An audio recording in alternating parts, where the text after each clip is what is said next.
Dava arkadaşlarım,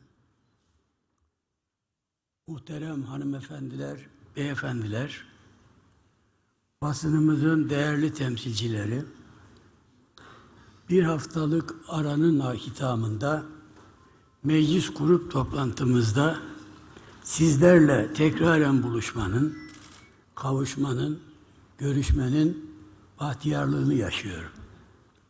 Bu duygularla hepinizi hürmet ve muhabbetle selamlıyor. Sağlıklı, başarılı ve huzurlu bir hafta geçirmenizi Allah'tan niyaz ediyorum. Yurt içinde ve yurt dışında televizyon ekranlarından, radyo kanallarından, sosyal medya platformlarından bugünkü toplantımızı takip eden tüm vatandaşlarımızı gönül ve kültür coğrafyalarımızda onurlu ve huzurlu bir hayatın mücadelesini nice zorluğa direnerek gerçekleştiren tüm kardeşlerimizi selamların en güzeliyle selamlıyor, şükranlarımı sunuyorum. Merhum Mithat Cemal Kuntay'ın altı çizilmesi gereken bir düşüncesi vardır ve şöyledir. İnsan bazen bir mektepten değil, bir muallimden çıkar. Bir bakıma ve bir hakkın akıp giden hayat da bir mektep, başka türlü ifade edersek bir muallim, yani bir öğretmen değil midir? Bu mektebin sıralarından ve bu muallimin nazarında siyasetin temel ve mecburi bir ders olmadığını kim inkar edebilir? Yine merhum Mithat Cemal Kuntay, Mehmet Akif isimli eserinde can beraberi arkadaşıyla bir diyaloğunu nakleder. Bir defasında merhum vatan şairimiz Mehmet Akif Ersoy Berlin'e gider. Dönüşünde merhum Kuntay sorar, Berlin'de ne var, ne oluyoruz? Merhum Akif cevap verir. Ne olacağız? Berlin'e gittim, elçimiz Kur'an tefsiri yazıyordu. İstanbul'a geldim, Fatih'teki hocalarımız siyaset konuşuyordu. Ne olacağız? Artık anlarsın. Elbette Müslüman Türk'ün ferdi olarak mikrokozmozda siyaset, velayet dengesini tutturması, bunun da kontrolünü sıkı bir Allah korkusuyla sürdürmesi gerekmektedir. Nitekim Allah'tan korkmayanın kuldan utanmasını beklemek boşuna bir hevestir. Biz hem Allah'tan korkan hem de kuldan utanan, mazisi 57 yılı bulan siyasi ve fikri mücadelesiyle imanın, inancın ve milliyetçi iradenin muhik ve muteber burcu olan Milliyetçi Hareket Partisi'yiz. Kararlılıkla ifade etmem gerekirse, Milliyetçi Hareket Partisi ve Cumhur İttifakı, bütün Türkiye'nin, bütün Türk milletinin, hatta ve hatta Türk İslam dünyasının siyaset kutbudur. Buna ilave olarak diyeceğim şudur, Üç Hilal sadece bugünün değil, yarınların da partisi, geçmişle geleceği birbirine bağlayan fazilet, feraset ve fikir köprüsü, ez cümle milli umutların düşmeyecek sancağıdır. Bizim folluğumuzda kuluçkaya yatıp başka kümeslerde yumurtlayanların, çıraklık dönemini aramızda geçirip gıcırdayan başka kapı diplerinde ustalık taslayanların, milliyetçi ülkücü hareketi hakkıyla idrak layıkıyla ifade etmeleri neredeyse imkansızdır. Hazreti Mevlana'nın dediği üzere, her insan bir yağmur damlası gibidir. Kimisi düşer çamura, kimisi düşer gül yaprağına. Çamurla karışan çamur atar, karşısında gül bahçesinde olan mis kokular yayar etrafına. Bizim çamur zihniyetlere, çamurlaşmış siyaset ziptoplarına yüzümüz dönük, kapımız süngülüdür. Ruhu bedenine egemen olan bir insanda görülecek davranış kalıbı öncelikle itidaldir. Şayet insan itidalin pusulasıyla hareket ederse çetin imtihanları, zorlu engelleri birer birer aşacak yürekliliğe ulaşacaktır. Gerçek yüreklilik, bilek gücü veya kas birikimiyle değil, aklın ve ahlakın adalet çizgisinde sapmadan ve savrulmadan ilerleyişiyle tecelli edecektir. İşte böylesi bir erdeme, işte bundan mütevellit erinç haline müstakim bir tutumla müstahak olanlar, yaptıkları her işle, attıkları her adımla, ağızlarından çıkan her sözle hayranlık ve hürmet uyandıracaklar. Yanlışın ve yanılgının boşluğuna da hiçbir zaman düşmeyeceklerdir. Büyük halk ozanımız Yunus diyor ya, az söz erin yükü, çok söz hayvan yüküdür. Çok sözle yüzümüzü kızarıp mahcubiyet duyacağımıza az ve öz söyleyip hafızalarda derin anlam ve akisler bırakacak maharete sahip olmak lazımdır. Yapılan konuşmalarda, paylaşılan görüş ve düşüncelerde bir makesin bir de makusun şaşmaz gerçeğiyle karşılaşırız. Şayet sesimizi değil de sözümüzü yükseltirsek, kaldı ki bu yüksekliği milli ve manevi değer hükümleriyle perçinlersek, hepsinden mühimi ülkemizin menfaatini diğer bütün şahsi ve siyasi menfaatlerin önünde ve üstünde tutarsak, o zaman tezahür eden her söz, her düşünce, her görüş millet vicdanında makes bulacaktır. Çünkü aziz millet varlığının basireti tıpkı tükenmez cevher gibidir. Fakat cümle cümle mağluliyetle iade edilmiş çelişki çukurlarına düşen açıklamaların, ahlaki safiyetle kalbi samiyetten mahrum ilke ve içerik yoksunu istismarcı çıkışların talihini biliniz ki makustur. Bu makus düşünce ve ezberlerin millet huzurunda ne bir karşılığı ne de bir değerinden bahsedilebilecektir.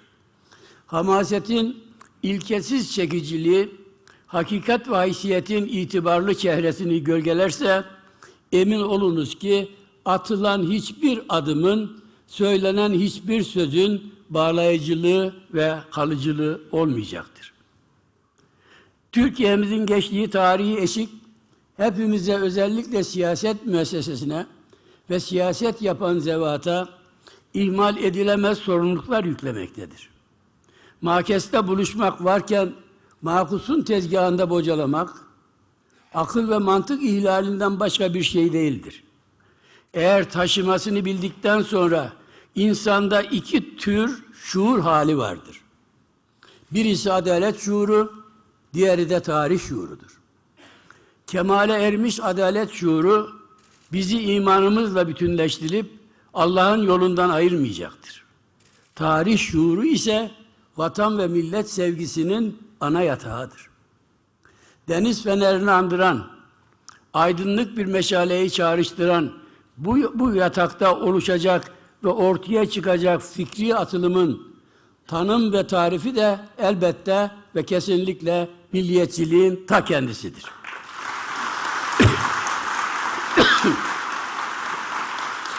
Türk milliyetçilerinin küresel ölçekli iddia ve hedefleri her zaman vardır ve bilinmektedir. Merhum düşünürümüz Ziya Gökalp'in milletlerin eşitliği ve işbirliği şeklinde formüle edip altını çizdiği, müstesna ideali başlangıç noktası kabul etmek ve geliştirmek gerekmektedir. Genel manada 21. yüzyılda dünyanın daha yaşanabilir, daha insani, daha adil, daha huzurlu, daha sevimli olabilmesinin bir yolunun da böyle bir anlayışı zenginleştirmekten geçtiği açıktır. Huzursuz ve istikrarsız bir dünyada hiç kimse güvende değildir. Bize bir şey olmaz mağrurluğu, her koyun kendi bacağından asılır mantığı, bana dokunmayan yılan 1000 yıl yaşasın masalı, alıcısı olmayan, satıcısı bulunmayan çürük ve küflü mal gibidir. eski kafayla yeni yüzyılın fırsat ve risklerini okumak, bununla bağlantılı siyasi, stratejik düşünceye malik olmak, eşyanın tabiatına aykırıdır. Dijitalleşmenin sürekli çıta yükselttiği, iletişim ve ulaşım teknolojisinde göz kamaştıran sıçramaların yaşandığı bir zaman tünelinde insan iki durumla eş anlı karşı karşıyadır. Birisi kalabalıklar içindeki yalnızlığı, diğeri de yalnızlığın tam ortasındaki uğultulu kalabalıklardır. Mitolojide anlatılan, yüzüne bakanın taş kesildiği yılan saçlı üç kadından birisi olan Gorgon, adeta insan varlığının tam göz hizasındadır.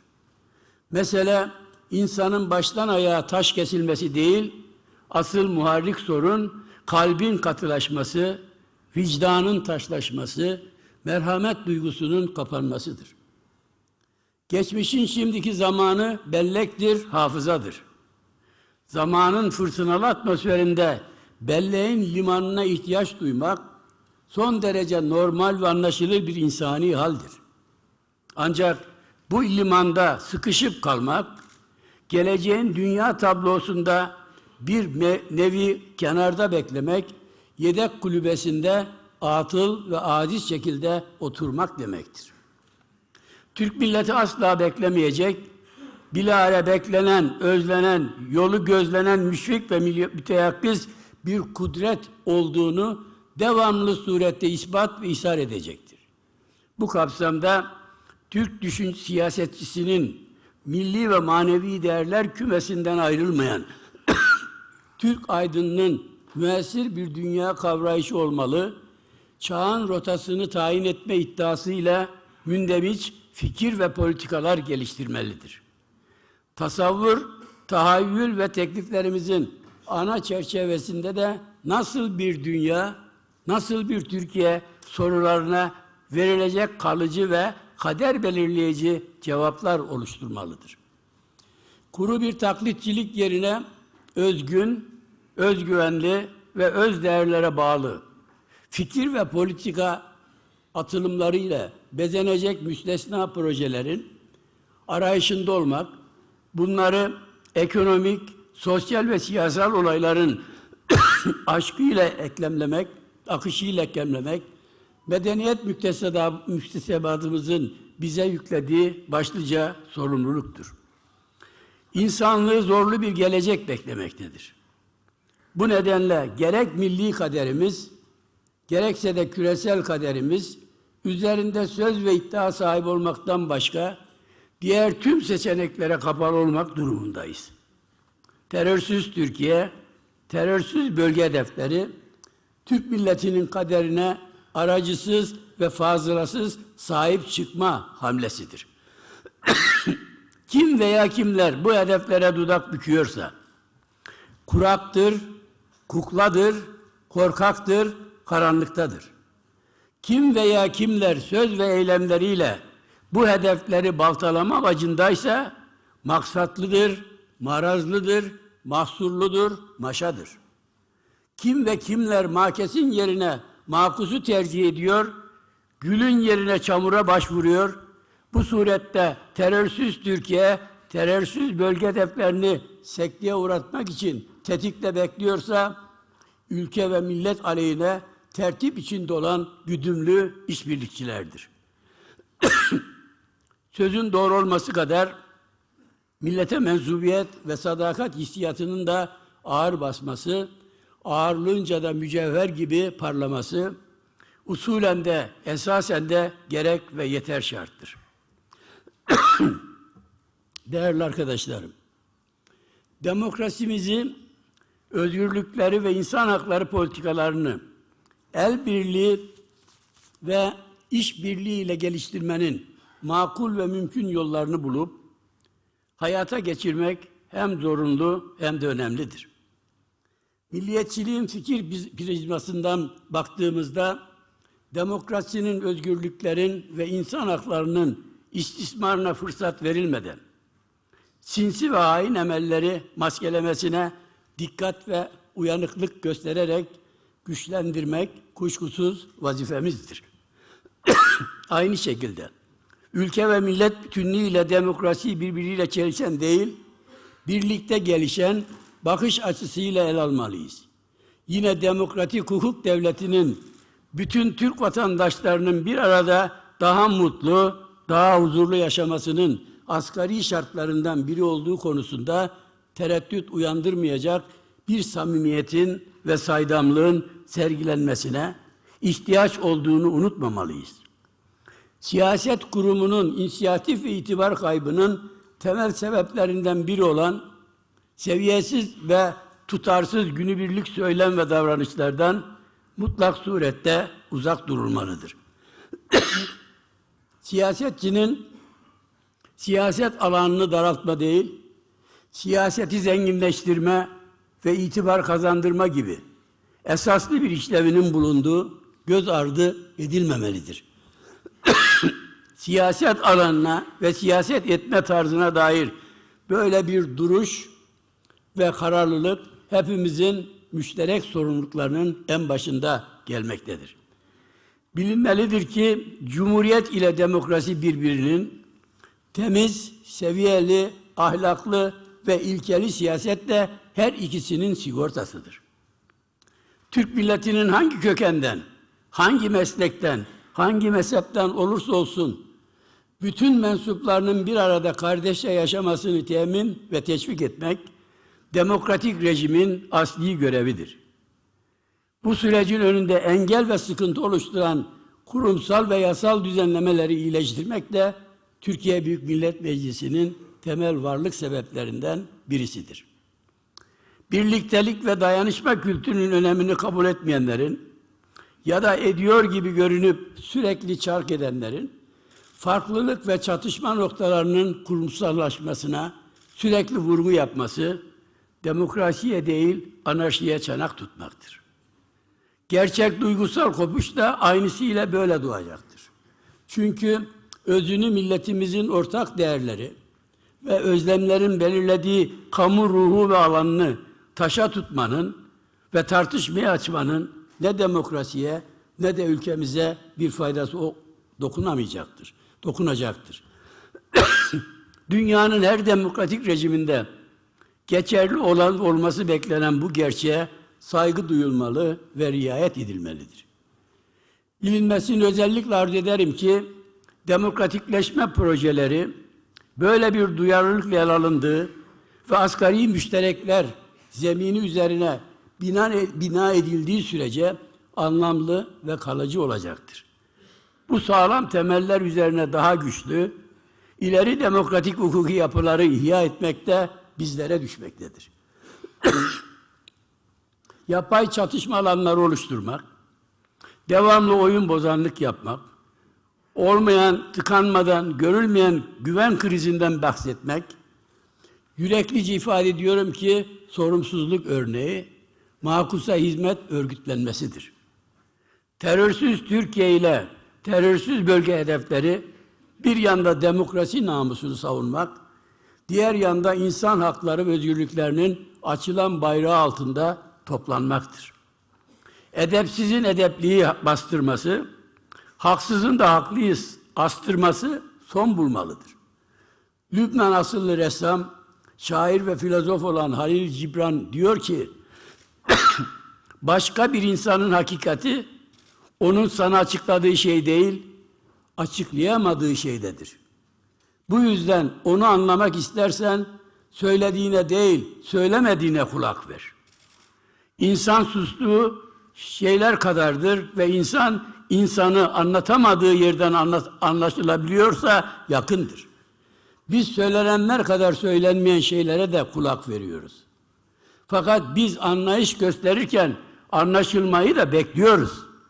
Bunun ise karşılıklı bir emek ve erdem faaliyeti olduğunu gayet iyi biliyoruz. Geliştirici işbirlikleri kurmanın yegane yolu sırf anlaşılmaya değil, anlamaya yönelik adımlar atmaktır. Gönlü temiz olanın gözü daha da iyi görecek, kulağı daha iyi duyacak, ağzından saçılacak her kelimeler kutuplaşmayı değil, kucaklaşmayı sağlayacaktır. Milli birlik ve kardeşlik duygumuzu karartmanın ve kas katı hale sokmanın emelini taşıyanlar, tarihin uçurumuna yakın yerde durmaktır. Suriye'deki malum olayları Türkiye'ye taşıyıp Kürt kardeşlerimizi provoka etmeye çalışmanın iyi niyetle bağdaşır bir tarafı asla yoktur ve olmayacaktır.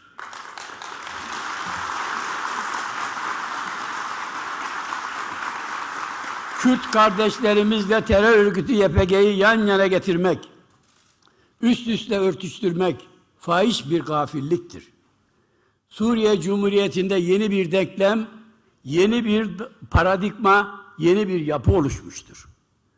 Bu durum beklenen olması gereken gayedir. Ayrıca devletin egemenlik haklarıyla siyasal, toplumsal ve toprak bütünlüğüyle ilişkilidir. Aynı zamanda bunu destekleyen, tescilleyen gelişmedir.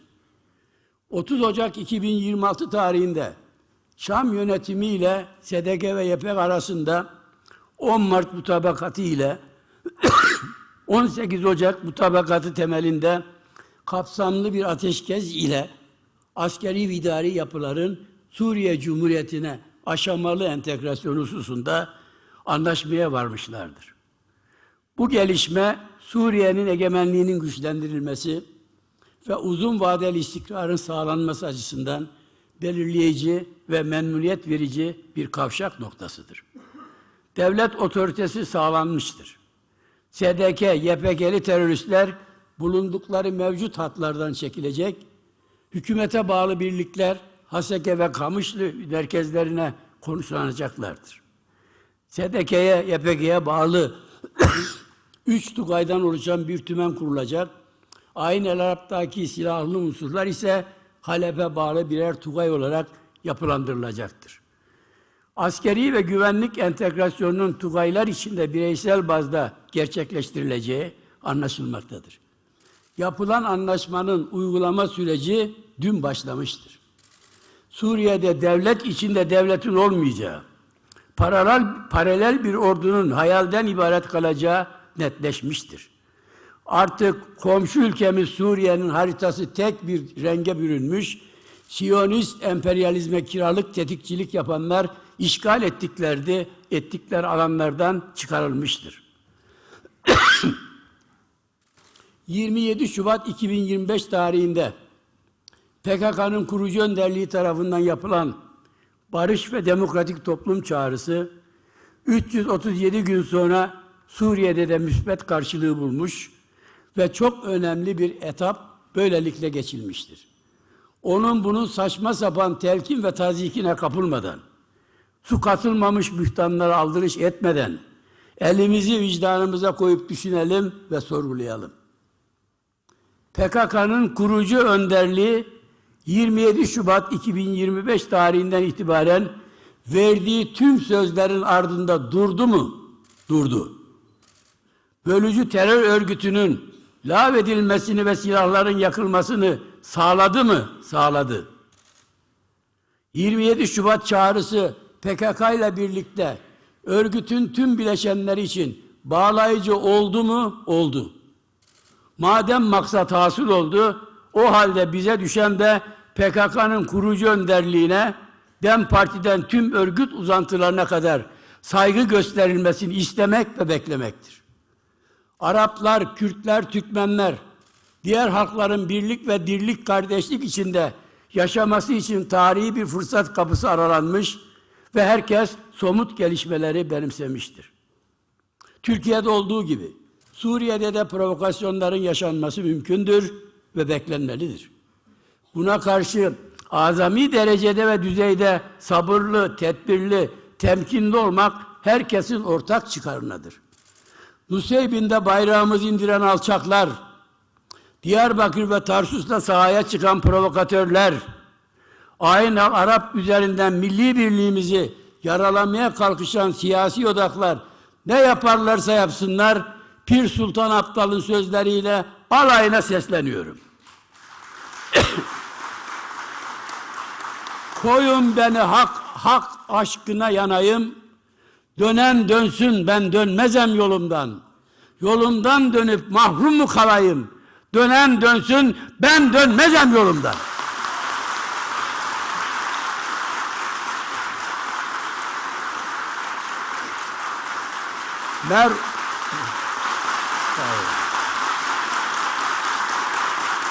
Merhum fikir pınarımız Hüseyin Nihal Atsız'ın haykırdığı gibi, yufka yüreklilerle çetin yollar aşılmaz.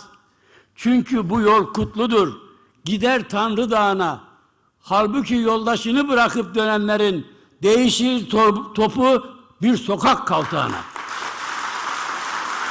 Nefreti aşılayanlar kaybedecek. Fitneyi körükleyenler kaybedecek. Ebedi Türk-Kürt kardeşliğini bozmayı planlayanlar kaybedecek. Kürt kardeşlerimizi mahut terör örgütüyle bir ve eşit görenler kaybedecek. Bölücü terör örgütünün Kürt kardeşlerimizi vesayet altında tutmasına hizmet edenler, bunu dileyenler, bunu görmek için çılgına dönenler iki cihanda da yatacak yer bulamayacaklar.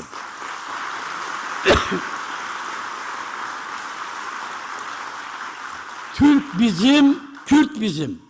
Türk milleti de biziz ve alayımız. CHP Genel Başkanı'nın Suriye Devleti'nin terörle mücadelesini endişe verici bulması, Sayın Ahmet Eşşara'nın Suriye'nin tamamını temsil edemediğini dile getirmesi hüsran verici bir hezeyandır. Esarı kalbinde taşıyan, aklını ve gönlünü YPG'ye kaptıran bu zatın ne sözü söz ne de siyaseti mert ve millidir. Ateşe'ye kravat takmakla olmaz demiş. Anlayacağınız halt etmiş, gene çuvallamış. Sen de YPG'nin kravatını takabilirsen, mazlum Abdi ile el ele verebilirsen, dağ taş gezerek fesat nifak üretimi yapabilirsin. Sayın Özal, zırvayı bırak, sana gel. Gürültü patırtı çıkarmanın siyaset olmadığını, laf ola beri gele türünden konuşmaların seni komik durumlara düşürdüğünü anla ve kabullen. Dilinin altındaki baklayı çıkar, Suriye'nin siyasi ve toprak bütünlüğünü sağlamasından dolayı uykularının kaçtığını da itiraf et. Merhum Ahmet Hamdi Taşpınar'ın sözlerinden esinlenerek diyorum ki, dünyaya baktığın zaman ayrı görüyor, kendi kendine kaldığın zaman ayrı düşünüyorsun. Yığınlarca tezat içinde bir teviye çırpınıyorsun. Ahlaken sorunlu siyaset zar atmaktan farksızdır. Gelecek olan da her zaman hep yektir. CHP Genel Başkanı'nın erken seçim ezberine takılması ve şahsıma beyhude çağrılar yapması tam bir siyasi ahmaklıktır. Seçimin ne zaman yapılacağı bellidir. Erken seçim diye bir şey asla gündeme alınmayacaktır. CHP Genel Başkanı seçim kapısını arala diye mırıldansa da biz Cumhur İttifakı olarak aralayacağımız kapı Türkiye ve Türk yüzyılının cümle kapısıdır. Başka kapılara yüz sürmek, başka kapılardan medet ummak, Cumhuriyet Halk Partisi'nin beklentisi ve dileği olsa da Milliyetçi Hareket Partisi ile Cumhur İttifakı'nın böyle ucuz ve bayat gündemlerin peşinden savrulması, o kapı bu kapı gezip dolaşması siyasi akıl ve mantık dışıdır. Cumhuriyet Halk Partisi Genel Başkanı merak etmesin. Seçim günü gelip çattığında Türk milleti yüksek iradesiyle istismarcı, inkarcı, rüşvetçi, kumarcı, komisyoncu, vurguncu, organize yolsuzluk çetesine Türkiye'nin kaç bucak olduğunu muhakkak gösterecek.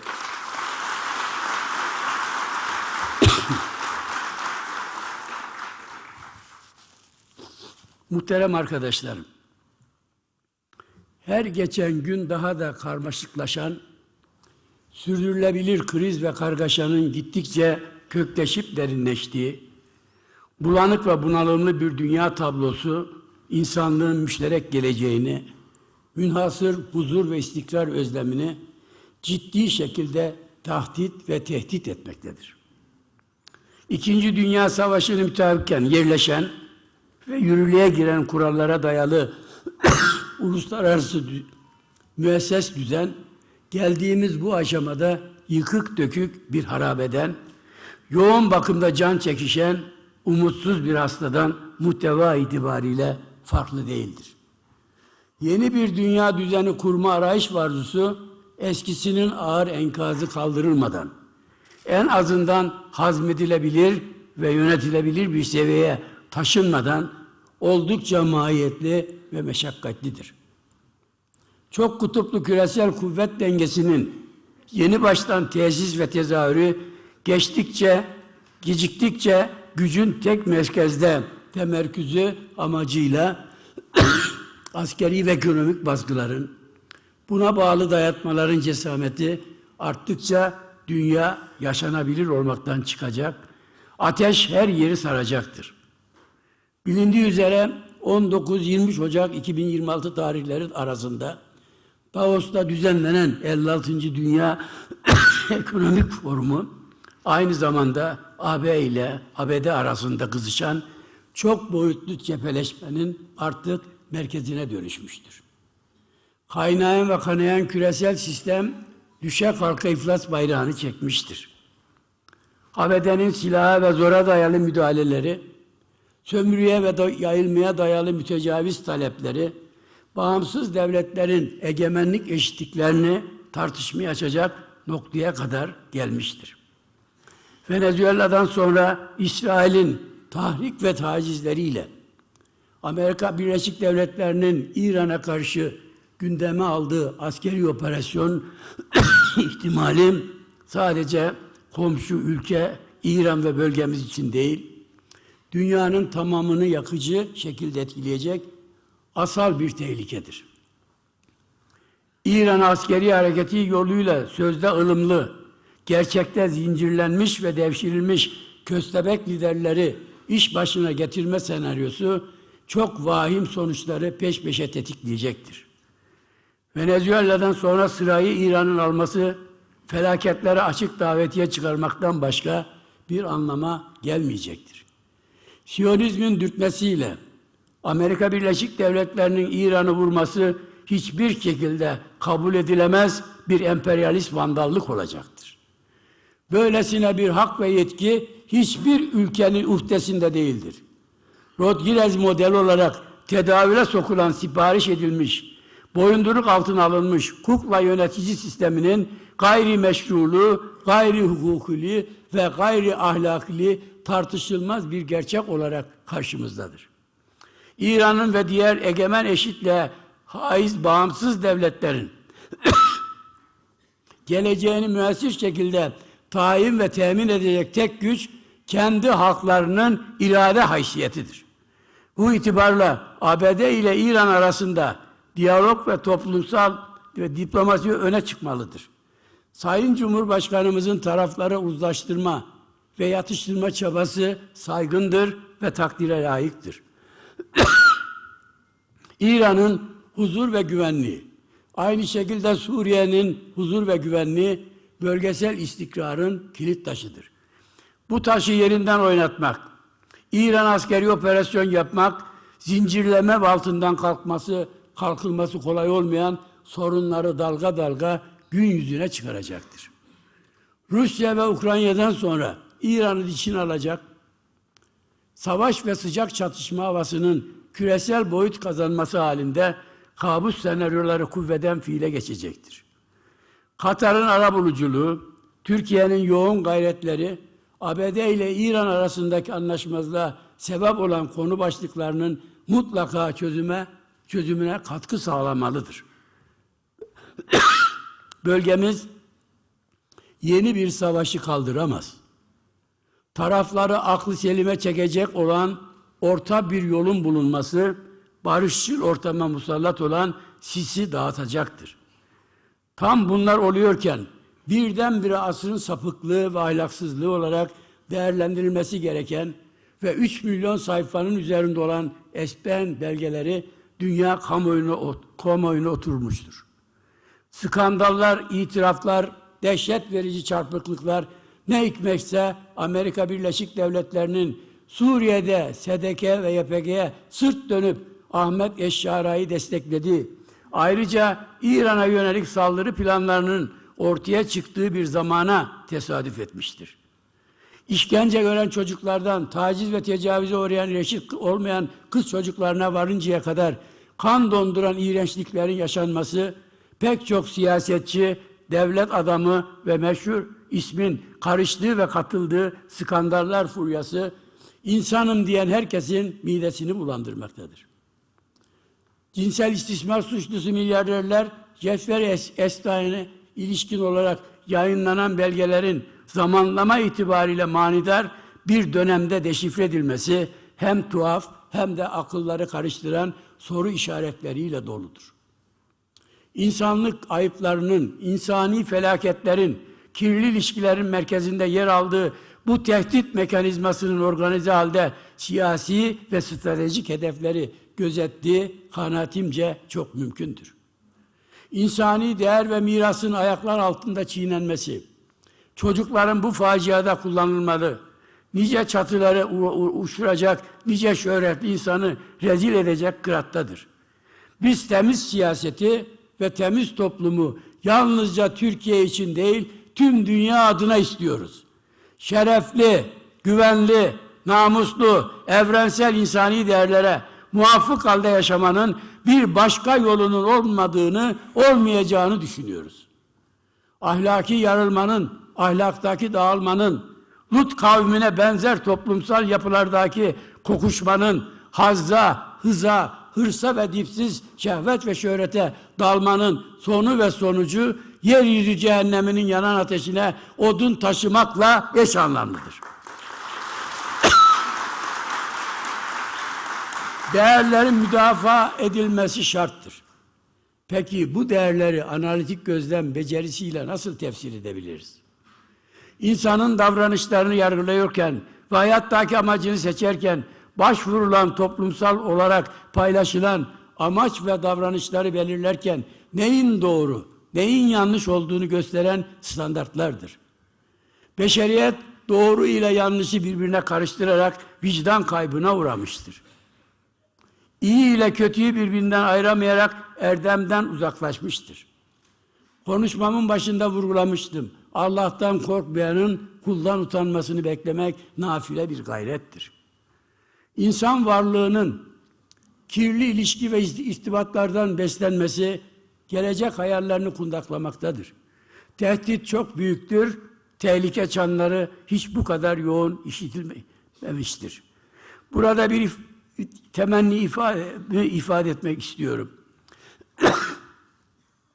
Partimizin Ar-Ge bünyesinde hazırlanan ve şahsen çok önemsediğim insanlığın huzuru çalışmasının artık raflarda tozlanması yerine herkesin ve hepimizin başvuru eser olması samimi arzum ve çağrımdır.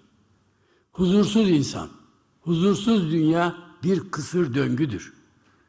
Bu döngüyü kuracak güçlü karar ve acil eylem planlarını ortak akılla gerçekleştirmek mümkündür.